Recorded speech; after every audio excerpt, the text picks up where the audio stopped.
Welcome to everyone in VV education services Bhopal. आज हम इस क्लास में एमबीए फर्स्ट सेमेस्टर में management concept and practice subject की 4th यूनिट का जो फर्स्ट टॉपिक है, फर्स्ट टॉपिक का आज हम यहाँ पर लास्ट सब टॉपिक डिस्क्राइब करेंगे। अभी तक हमने यहाँ पर जो ऑर्गेनाइजेशन टॉपिक पढ़े, ऑर्गेनाइजेशन टॉपिक में हमने यहाँ पर सबसे पहली जो क्लास लिए थे वो थी इंट्रोडक्शन ऑफ ऑर्गेनाइजेशन।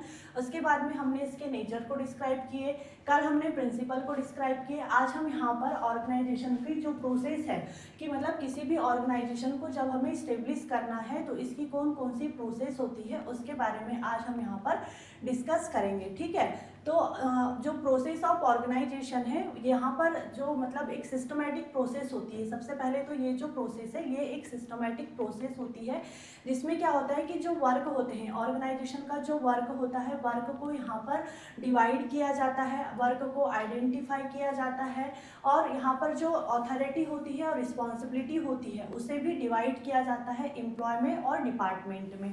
ठीक, और सभी के बीच में कोऑर्डिनेशन को बना के रखा जाता है। क्यों? ताकि जो ऑर्गेनाइजेशन का कॉमन गोल है उसे यहाँ पर अचीव किया जा सके और ऑर्गेनाइजेशन की सारी चीज़ें सिस्टमैटिकली यहाँ पर स्मूथली रन हो सके। ठीक है, तो ऑर्गेनाइजेशन की जो प्रोसेस ऑफ ऑर्गेनाइजेशन है, सबसे पहले हम यहाँ पर उसका जो इंट्रोडक्शन है उससे अपनी क्लास को स्टार्ट करते हैं।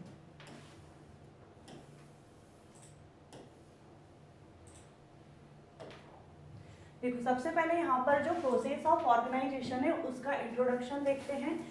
Process of organization is the step-by-step methods of identifying, dividing and assigning work with proper authority and responsibility to achieve organizational goal।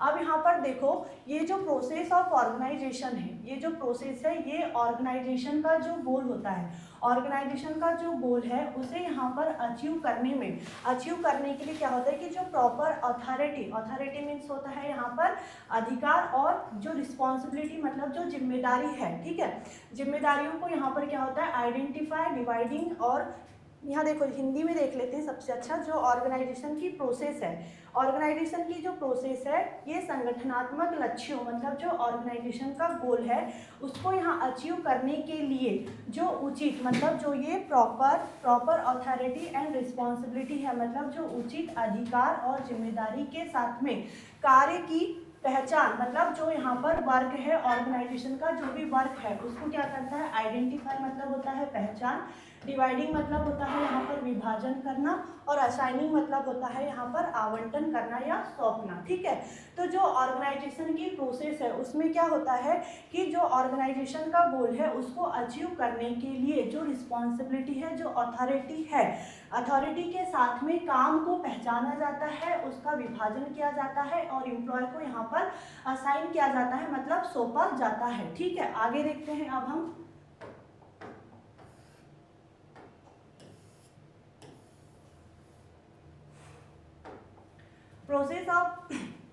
Process of organisation मतलब यहाँ पर जो प्रोसेस ऑफ ऑर्गेनाइजेशन संगठन की प्रक्रिया को कुछ यहाँ पर हमने पॉइंट लिखे हुए हैं, तो जो स्टेप बाय स्टेप हम सारे पॉइंट को क्लियर करेंगे और उसके थ्रू जो प्रोसेस ऑफ ऑर्गेनाइजेशन है उसको डिस्क्राइब करेंगे। तो हमारा जो फर्स्ट पॉइंट है वो क्या है यहाँ पर डिटरमाइनिंग द ऑब्जेक्टिव मतलब उद्देश्यों का निर्धारण। सबसे पहले हमारी जो फर्स्ट स्टेप है वो क्या है यहाँ पर जो ऑब्जेक्टिव है मतलब जो उद्देश्य है ऑर्गेनाइजेशन के उसको निर्धारण करना। हर चीज़ का जैसे कोई भी चीज़ को स्टेब्लिश करने से पहले हम यहाँ सबसे पहले ऑब्जेक्टिव को ही डिटरमाइन करते हैं, वैसे ही यहाँ पर फर्स्ट स्टेप में हम ऑब्जेक्टिव को डिटरमाइन करेंगे। फिर यहाँ सेकेंड स्टेप है हमारी डिवीजन ऑफ वर्क मतलब काम का विभाजन। काम का विभाजन करेंगे, किसमें काम का विभाजन करेंगे? जो ऑर्गेनाइजेशन के एम्प्लॉय होंगे और जो ऑर्गेनाइजेशन के डिपार्टमेंट होंगे।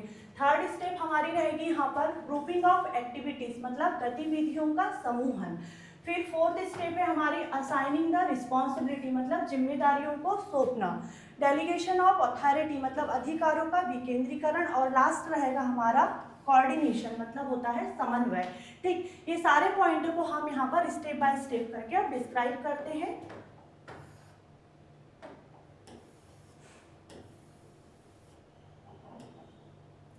फर्स्ट पॉइंट हमारा जो लिखा हुआ है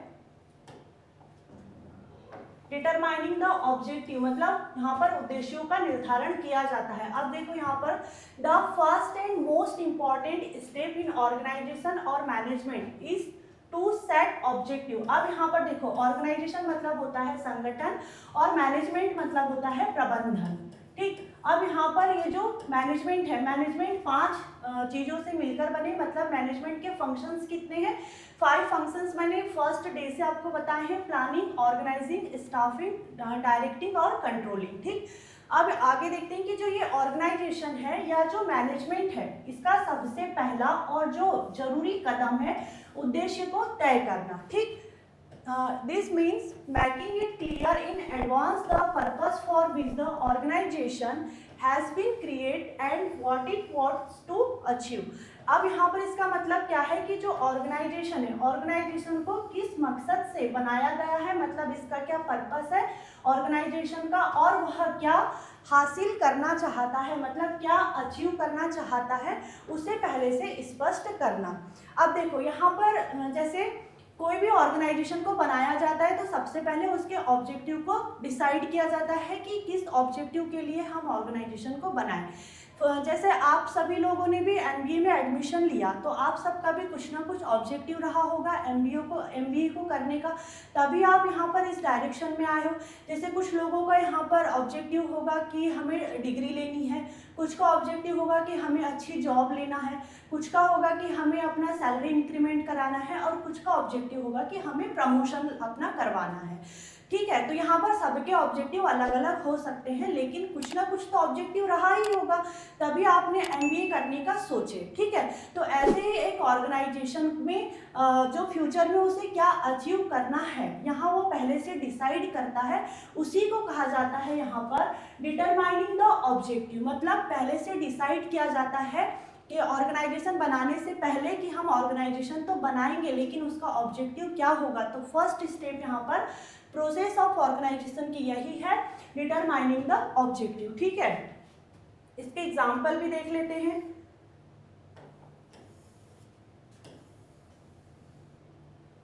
देखो एग्जाम्पल में लिखा हुआ है यहाँ पर, एक स्कूल का एग्जाम्पल है।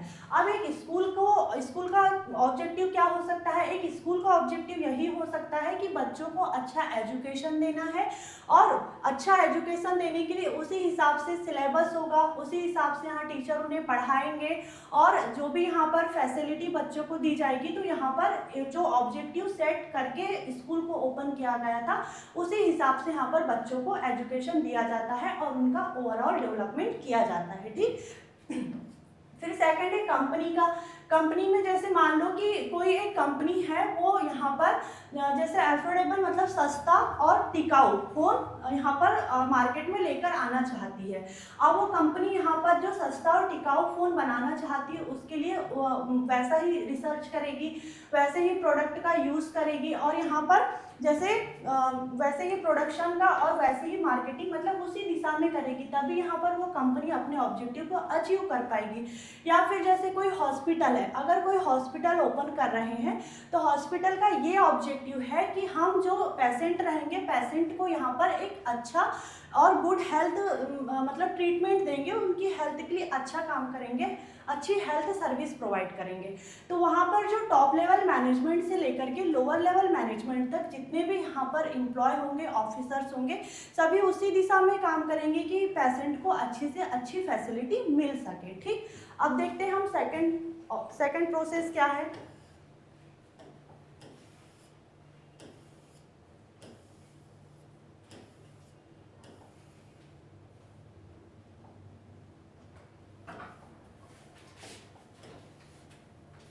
देखो सेकंड प्रोसेस में था डिवीजन ऑफ वर्क। अब आप ये जो पॉइंट है, इस पॉइंट को आप कंटिन्यू 3 दिन से पढ़ते आ रहे हो, है ना। तो डिवीजन ऑफ वर्क में हमने क्या पढ़ा था कि जैसे कि कोई कंपनी के पास में लार्ज टास्क है, मतलब एक बड़ा टास्क होता है, ठीक, बड़ा टास्क होता है, तो उसको वो क्या काम करता है, एक स्मॉल टास्क में डिवाइड कर देता है, स्मॉल टास्क में डिवाइड कर देता है, ठीक। और यहाँ पर स्मॉल टास्क में डिवाइड करने के बाद में क्या होता है कि जो एम्प्लॉय होते हैं प्लस जो ऑर्गेनाइजेशन के डिपार्टमेंट होते हैं, वहाँ पर ये क्या करता है, जो मतलब एम्प्लॉय है और जो डिपार्टमेंट है उनको उनकी स्किल के अकॉर्डिंग, एबिलिटी के अकॉर्डिंग, उनका जो नॉलेज रहता है, जो क्वालिफिकेशन रहता है, जो स्पेशलाइजेशन रहता है, उस हिसाब से यहाँ पर वर्क को डिवाइड कर दिया जाता है।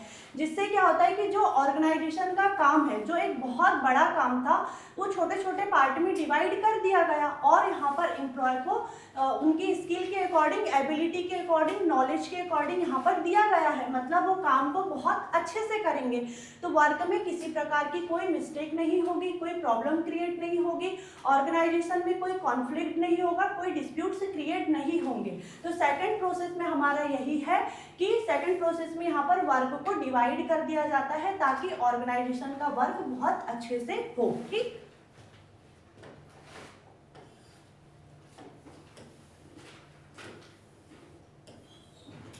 जैसे यहाँ पर एग्जाम्पल में लिखा हुआ है,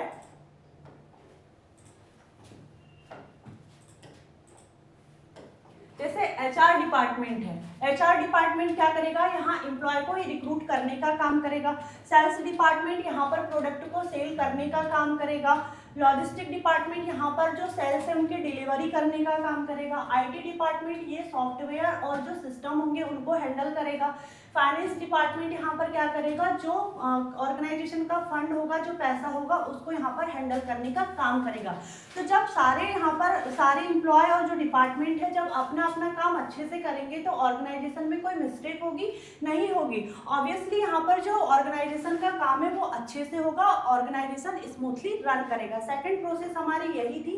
थर्ड प्रोसेस देखते हैं। थर्ड प्रोसेस में है हमारा ग्रुपिंग ऑफ एक्टिविटी। अब ग्रुपिंग ऑफ एक्टिविटी में क्या है, देखो, ग्रुपिंग ऑफ एक्टिविटी मतलब गतिविधियों का समूहन। अब जैसे कोई एक ऑर्गेनाइजेशन है, ठीक है, एक ऑर्गेनाइजेशन में मान लो कि सभी काम एक साथ रखे हुए हैं, ठीक, सभी काम एक साथ रखे हुए हैं, सभी दिख भी रहे हैं सारे, मतलब जैसे मान लो कि सारे काम जो है वो एक ही साथ रखे हुए, मतलब अकाउंटिंग का काम है या जो फाइनेंस डिपार्टमेंट का काम है, आईटी का काम है, एचआर डिपार्टमेंट का काम है, मार्केटिंग का काम है, सेल्स डिपार्टमेंट का काम है, सब एक ही जगह में है। तो ऐसे से वर्क अच्छे से हो पाएगा? नहीं हो पाएगा। ठीक, तो यहाँ पर ऑर्गेनाइजेशन ने क्या किया, सारे काम को यहाँ पर डिवाइड कर दिया।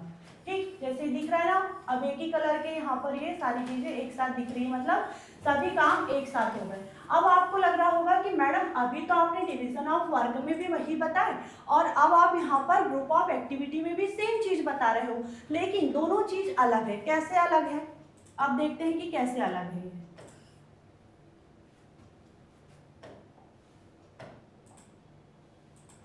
ठीक, हमने अभी क्या देखा था, डिवीजन ऑफ वर्क, और अभी हम क्या देख रहे हैं, ग्रुपिंग ऑफ एक्टिविटी, है ना, ग्रुपिंग ऑफ एक्टिविटी। ठीक, और डिवीजन ऑफ वर्क में क्या हो रहा था, इसमें यहाँ पर जो लार्ज टास्क था, लार्ज टास्क को स्मॉल टास्क में डिवाइड कर दिया गया। एम्प्लॉय की स्किल एबिलिटी को देखते हुए, और ग्रुप ऑफ एक्टिविटी में क्या हो रहा है, यहाँ पर जो मतलब कहना चाहिए कि वर्क है, जो एक जैसा काम है, उनको अलग अलग बांट दिया गया। ठीक, अब यहाँ पर जैसे मान लो कि ऑर्गेनाइजेशन में ये 3 एम्प्लॉय हैं, 3 एम्प्लॉय है, मान लो कि ये तीनों को यहाँ पर किसी को मशीन ऑपरेट करने बोला जा रहा है, किसी को रिपोर्ट तैयार करने बोला जा रहा है, किसी को सैलरी बनाने के लिए बोला जा रहा है। ठीक है, अब यहाँ पर ग्रुप ऑफ एक्टिविटी में क्या होता है कि ये जो काम है, ठीक है, ये जो काम है वो एक ही डिपार्टमेंट के करेंगे। और ठीक, यहाँ देख लेते हैं। अब ये यहाँ पर क्या होता है, मान लो इसको मशीन ऑपरेट करने बोला जा रहा है, इसको रिपोर्ट तैयार करने बोला जा रहा है, और इसको सैलरी बनाने के लिए बोला जा रहा है। मतलब एक बड़ा काम है, उसको यहाँ पर छोटे टास्क में एम्प्लॉय को दे दिए। अब ये जो एम्प्लॉय है ये एचआर डिपार्टमेंट का है, ये मार्केटिंग डिपार्टमेंट का है, और ये सेल्स डिपार्टमेंट का है, लेकिन फिर भी यहाँ पर वो वर्क को कर सकता है। ठीक है, वर्क को कर सकता है क्योंकि एक बड़ा काम है तो उसको छोटे छोटे पार्ट में यहाँ पर बांट दिया गया।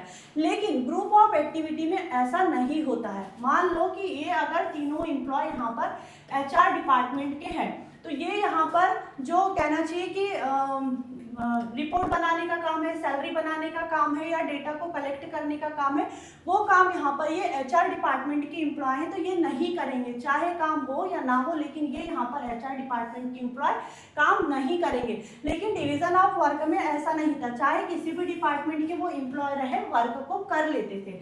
ग्रुप ऑफ एक्टिविटी में यहाँ पर ऐसा नहीं है, जिस डिपार्टमेंट का एम्प्लॉय उसी डिपार्टमेंट का काम करेगा, यही डिफरेंस है दोनों में। ठीक,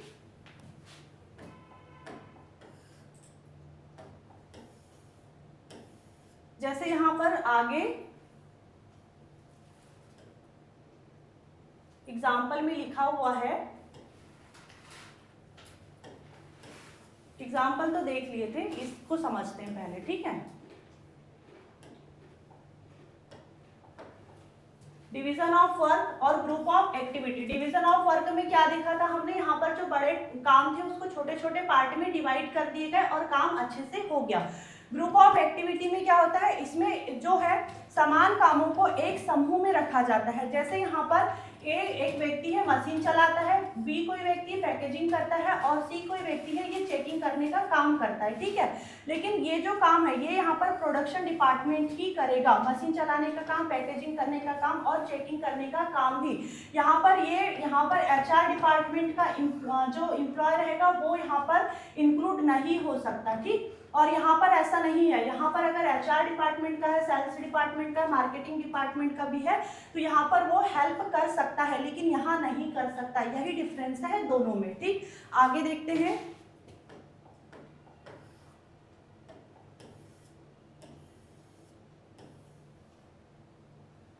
असाइनिंग द रिस्पॉन्सिबिलिटी।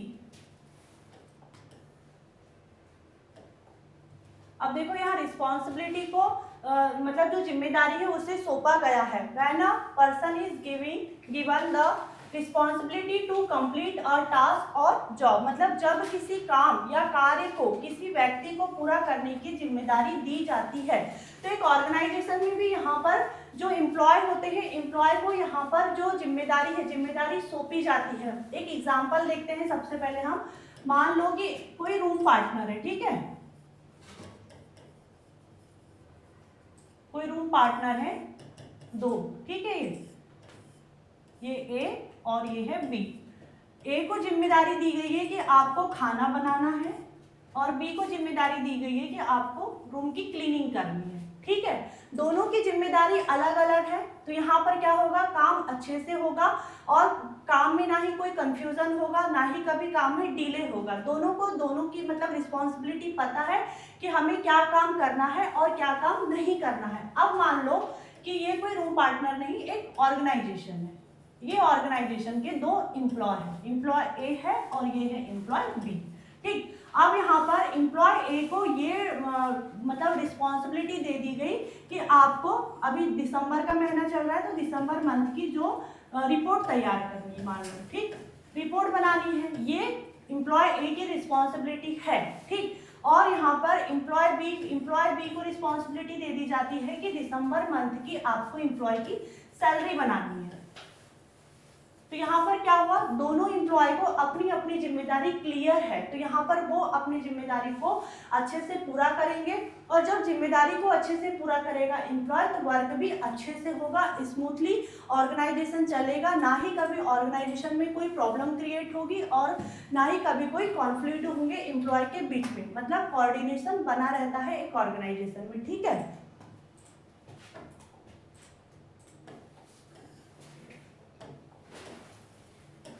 एग्जाम्पल में भी यहाँ पर लिखा हुआ है, सेल्स डिपार्टमेंट का एक एग्जाम्पल दिया हुआ है कि ऑर्गेनाइजेशन में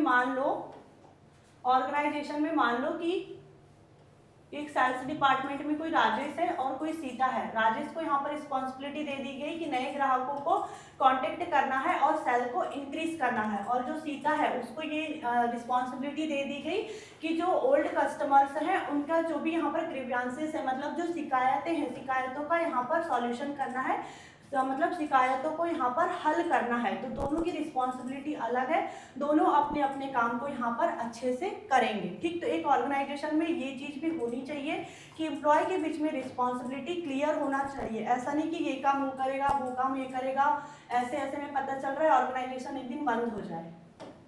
ठीक, अब देखते हैं हम यहाँ पर डेलीगेशन ऑफ अथॉरिटी मतलब अधिकारों का विकेंद्रीकरण। ठीक, the act of a boss and manager delegating some of his powers and responsibility to subordinate employees so that work can be done quickly and accurately। अब यहाँ पर क्या हो रहा है कि कोई मान लो कि अधिकारी है, मतलब कोई बॉस है या मैनेजर है, उनके थ्रू कुछ पावर मतलब यहाँ पर जो अधिकार है, अथॉरिटी है, और जो कुछ रिस्पॉन्सिबिलिटीज है मतलब जो जिम्मेदारी है, अपने अधीनस्थ कर्मचारी मतलब जो सबऑर्डिनेट एम्प्लॉय है उन्हें सौंप दिया गया ताकि यहाँ पर काम जल्दी से हो सके और सही तरीके से हो सके। इसलिए यहाँ पर जो मतलब ऑर्गेनाइजेशन का बॉस है या जो मैनेजर है, मैनेजर ने यहाँ पर क्या काम किया, मैनेजर ने या जो बॉस है उसने अपने सबऑर्डिनेट एम्प्लॉय को यहाँ पर कुछ रिस्पॉन्सिबिलिटी और कुछ अथॉरिटी दे दिया ताकि वो काम को अच्छे से कर सके और सही तरीके से कर सके।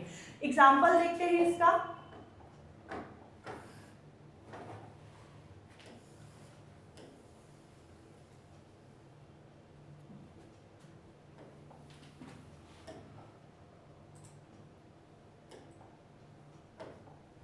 ठीक, एग्जाम्पल में है suppose the manager of a company is Rajesh, मतलब मान लीजिए कि एक कंपनी का मैनेजर कौन है, राजेश। राजेश क्या है, मैनेजर है। ठीक, Rajesh job is to prepare the monthly sales report. अब यहाँ पर जो राजेश है, राजेश को मंथली सेल्स की जो रिपोर्ट है उसे यहाँ पर प्रिपेयर करना है, तैयार करने का काम दिया गया है। किसे दिया गया है, राजेश को, और राजेश कौन है, मैनेजर है। ठीक, अब यहाँ पर हम समझते हैं डेलीगेशन ऑफ अथॉरिटी क्या होती है। अथॉरिटी मतलब क्या होता है, अधिकार। रिस्पॉन्सिबिलिटी मतलब क्या होता है, जिम्मेदारी। ठीक, जिम्मेदारी। और अकाउंटेबिलिटी मतलब क्या होता है, जवाबदेही। कल ही हमने यहाँ पर देखे थे accountability plus responsibility is equal to accountability, कल ही मैंने आपको ये पढ़ाई थी। ठीक, अब यहाँ पर ये कैसे, यहाँ पर एक ऑर्गेनाइजेशन में फॉलो होता है। मान लो कि जो मैनेजर है राजेश, उसने अपने सब ऑर्डिनेट एम्प्लॉय को यहाँ पर, उसका सब ऑर्डिनेट एम्प्लॉय मान लो कि सीता है। ठीक, सीता है, सीता को उसने यहाँ पर काम दे दिया कि आपको डाटा को कलेक्ट करना है रिपोर्ट बनाने के लिए। ठीक है, डाटा को कलेक्ट करने का काम दिया है। अब यहाँ पर उसकी रिस्पॉन्सिबिलिटी क्या है, उसकी रिस्पॉन्सिबिलिटी ये है कि यहाँ पर उसको रिपोर्ट तैयार भी करना है। मतलब अधिकार क्या है, उसका ये अधिकार है, उसकी ये पावर है कि वो डाटा को कलेक्ट कर सकती है हर डिपार्टमेंट में जा करके। और रिस्पॉन्सिबिलिटी क्या है, सिर्फ डाटा को कलेक्ट करके अपने पास में रख लेने से काम नहीं होगा। यहाँ पर उसकी ये रिस्पॉन्सिबिलिटी होगी कि वो यहाँ पर जो रिपोर्ट है, रिपोर्ट को तैयार करके भी दे। इतना यहाँ तक तो क्या हुआ, अकाउंटेबिलिटी और रिस्पॉन्सिबिलिटी यहाँ पर एक एम्प्लॉय की है। लेकिन जो अकाउंटेबिलिटी है, जवाबदेही है, वो किसके पास में है, वो अभी भी यहाँ पर जो मैनेजर है या जो बॉस है उसी के पास में रहती है। कैसे, जो फाइनल रिपोर्ट रहेगी, फाइनल रिपोर्ट को चेक करेगा कौन, मैनेजर राजेश। अब यहाँ पर क्योंकि कंपनी ने यहाँ पर जो मैनेजर था या जो बॉस है उसको यहाँ पर बोला था कि आप जो रिपोर्ट है उसे तैयार करके लाओ। अब मैनेजर ने यहाँ पर अपने सबऑर्डिनेट एम्प्लॉय को वर्क दिया। सबऑर्डिनेट एम्प्लॉय ने वर्क को अच्छे से किया या नहीं किया, इसको चेक करने का काम, मतलब जो अकाउंटेबिलिटी है, जो जवाबदेही है, वो मैनेजर या बॉस के पास में ही रहेगी। यहाँ पर एम्प्लॉय के पास में अकाउंटेबिलिटी नहीं रहती है। कल ही मैंने ये चीज़ बोली भी थी कि जब किसी एम्प्लॉय को जितनी रिस्पॉन्सिबिलिटी या अथॉरिटी दी जाए, मतलब अकाउंट जो रिस्पॉन्सिबिलिटी है और जो यहाँ पर अथॉरिटी है, दोनों बराबर देना चाहिए, तभी वर्क अच्छे से हो पाएगा, वरना यहाँ पर वर्क अच्छे से नहीं हो पाता है। अगर मान लो कि यहाँ पर सीता के पास में सिर्फ अथॉरिटी रहती कि आपको डाटा को कलेक्ट करके लाना है, डाटा को कलेक्ट करके वो अपने पास में रख लेती, इससे यहाँ पर रिपोर्ट मतलब जो रिजल्ट है वो आ जाता, नहीं आता, उसे ये रिस्पॉन्सिबिलिटी भी दी गई कि रिपोर्ट को बनाना भी है। तब यहाँ पर क्या हुआ, अथॉरिटी भी दी गई और रिस्पॉन्सिबिलिटी भी दी गई, तब यहाँ पर वर्क अच्छे से हुआ। अब वर्क अच्छे से हुआ या नहीं हुआ, ये अकाउंटेबिलिटी रहती है बॉस की या मैनेजर की ही। ठीक, आगे देखते हैं।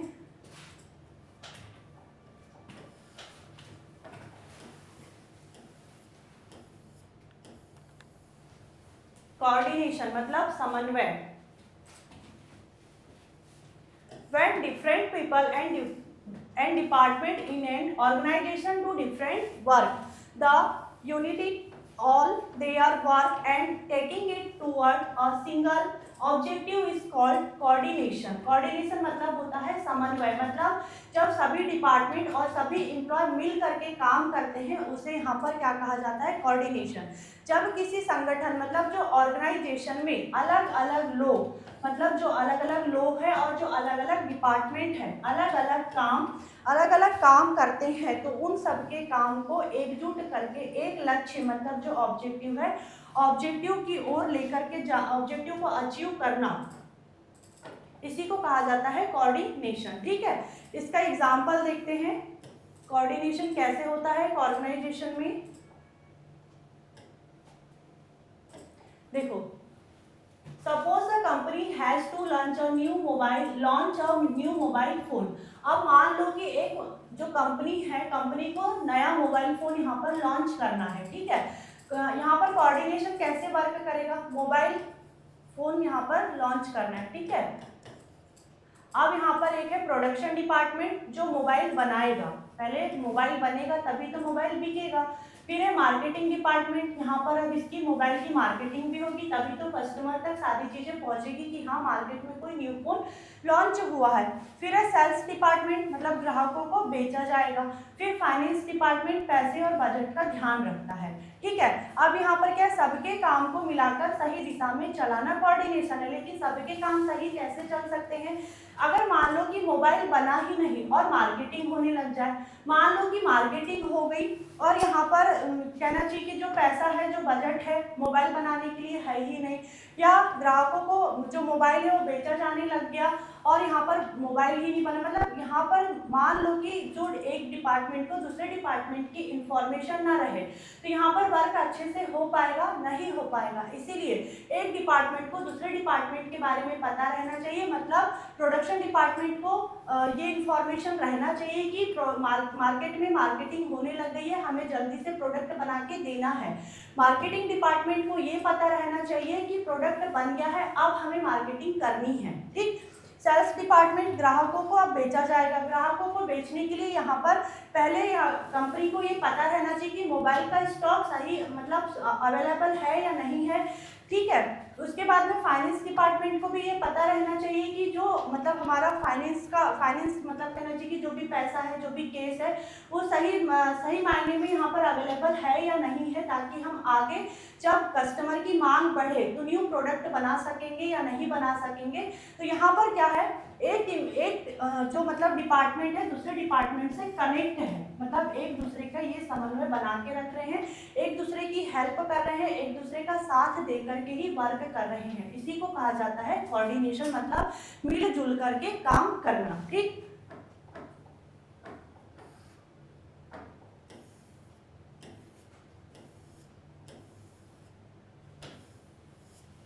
आज का हमारा टॉपिक क्या था,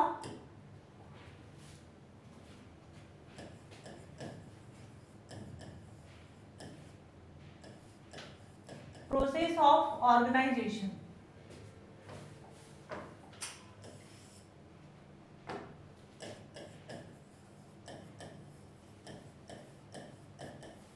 प्रोसेस ऑफ ऑर्गेनाइजेशन, जिसमें हमने ऑर्गेनाइजेशन की प्रोसेस में सबसे फर्स्ट पॉइंट क्या देखे थे, डिटरमाइनिंग द ऑब्जेक्टिव, मतलब सबसे पहले हमने यहाँ पर ऑब्जेक्टिव को देखा कि किस ऑब्जेक्टिव के लिए हम ऑर्गेनाइजेशन को बनाए। सेकंड में हमने यहाँ पर देखा था डिवीजन ऑफ वर्क। थर्ड में देखा हमने फिर यहाँ पर ग्रुपिंग ऑफ एक्टिविटी। फोर्थ में देखे थे हमने फिर यहाँ पर असाइनिंग द रिस्पॉन्सिबिलिटीज। फिफ्थ में देखे थे हमने फिर यहाँ पर डेलीगेशन ऑफ अथॉरिटी। और लास्ट में देखे थे हमने क्या, कोऑर्डिनेशन, मतलब एक ऑर्गेनाइजेशन को अगर स्टेब्लिश करना है तो उसकी प्रोसेस क्या होगी, सबसे पहले यहाँ पर ऑब्जेक्टिव को निर्धारण करना होगा, मतलब डिटरमाइन करना होगा, एक ऑब्जेक्टिव सिलेक्ट करना होगा। फिर यहाँ पर डिवीजन ऑफ वर्क, वर्क को एम्प्लॉय में डिवाइड करना पड़ेगा। ऐसा कोई मतलब एक मान लो कि कोई एक एम्प्लॉय है, ये बोल रहा है कि मैं एक ऑर्गेनाइजेशन बनाना चाहता हूँ, ठीक है, इसका ना ही कोई ऑब्जेक्टिव है, और ये क्या अकेला एम्प्लॉय इस ऑर्गेनाइजेशन के पूरे काम कर लेगा? नहीं कर पाएगा। इसलिए डिवीजन ऑफ वर्क, कामों को बांटना जरूरी है। ग्रुपिंग ऑफ एक्टिविटी, सभी काम को, सभी जितने भी काम है सभी काम को अगर एक साथ रखेंगे तो यहाँ तो ऑर्गेनाइजेशन में पूरा मिक्सअप हो जाएगा, हौच-पौच हो जाएगी, कौन सा काम कौन कर रहा है, कौन सा वर्क अच्छे से हो रहा है नहीं हो रहा है, कि ऑर्गेनाइजेशन ग्रोथ कर रहा है नहीं कर रहा है, कोई भी चीज यहाँ पर पता नहीं होगी, ठीक। तो इसमें इसीलिए यहाँ पर ग्रुपिंग ऑफ एक्टिविटी भी जरूरी है। एम्प्लॉय में यहाँ पर रिस्पॉन्सिबिलिटी भी, मतलब जो ऑर्गेनाइजेशन के एम्प्लॉय है या जो डिपार्टमेंट है उनमें रिस्पॉन्सिबिलिटी भी देना, उनको रिस्पॉन्सिबिलिटी भी देना जरूरी है। फिर यहाँ पर जो अथॉरिटी है, रिस्पॉन्सिबिलिटी के साथ में अथॉरिटी भी देना जरूरी है, तभी यहाँ पर वो वर्क अच्छे से कर पाएंगे। और लास्ट में सभी को कोऑर्डिनेशन बना करके काम करना पड़ेगा, मतलब सभी को मिलजुल करके काम करना पड़ेगा। अगर आवाज क्लियर नहीं आ रही है,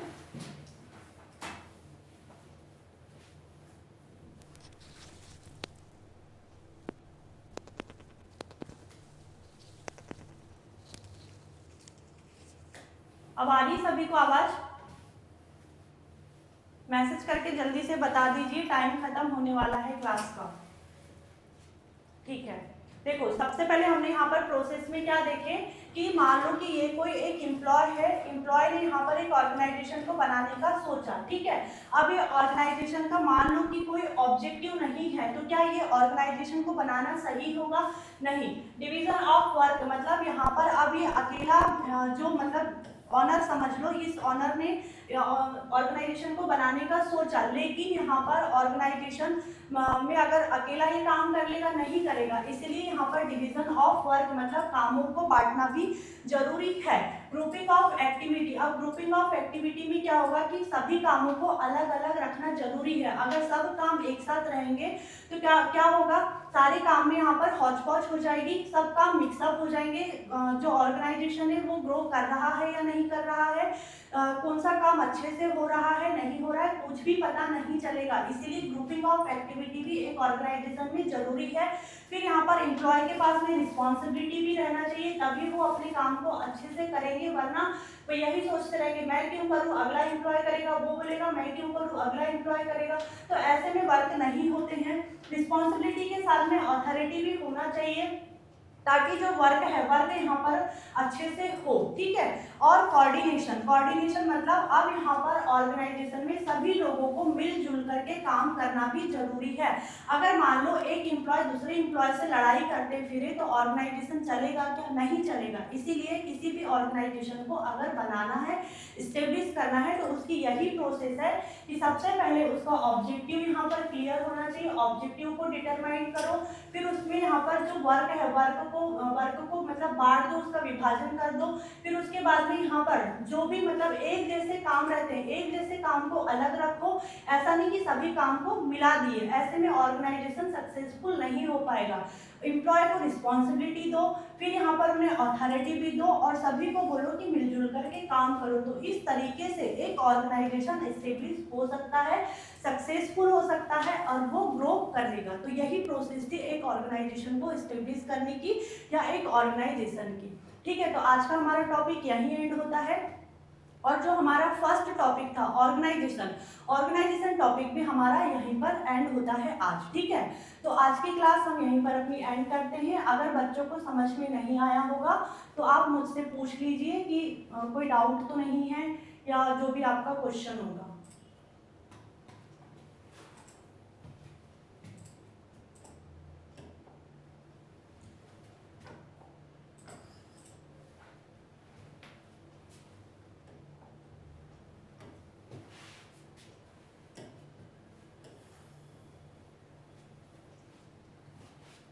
किसी का भी मैसेज नहीं आया है, सारे बच्चों को समझ में आ गया? अनुज गुप्ता, नो मैम, समझ में नहीं आया, आज की क्लास समझ में नहीं आई अनुज गुप्ता को।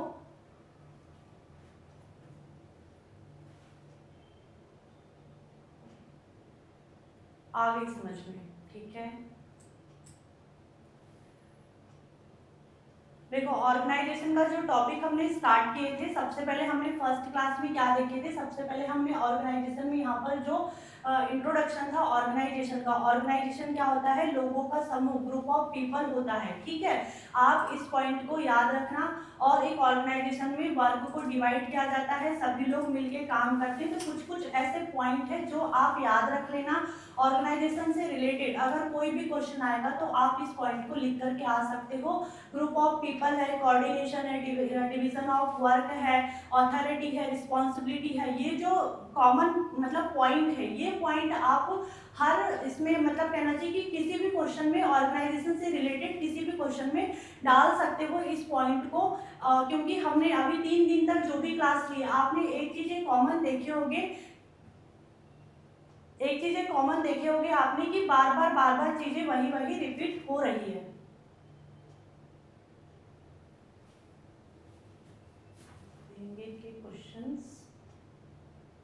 क्वेश्चंस को स्लो कर सकते हैं क्या? क्वेश्चंस को स्लो कर सकते हैं क्या मीन्स मैम एग्जाम में क्वेश्चंस को स्लो करने के कोई भी एग्जांपल्स देंगे कि क्वेश्चंस को स्लो कर? मुझे मैसेज समझ में नहीं आ रहा है, सॉरी।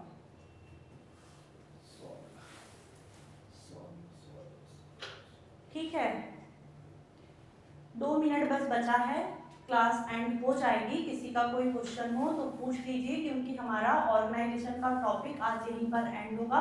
कल से हम नया टॉपिक स्टार्ट करेंगे, और अगर हो सके तो कल एक बार हम यहाँ पर अगर कोई क्वेश्चन आता है एग्जाम में तो उस क्वेश्चन को कैसे डील करते हैं उसके बारे में भी डिस्कस कर सकते हैं।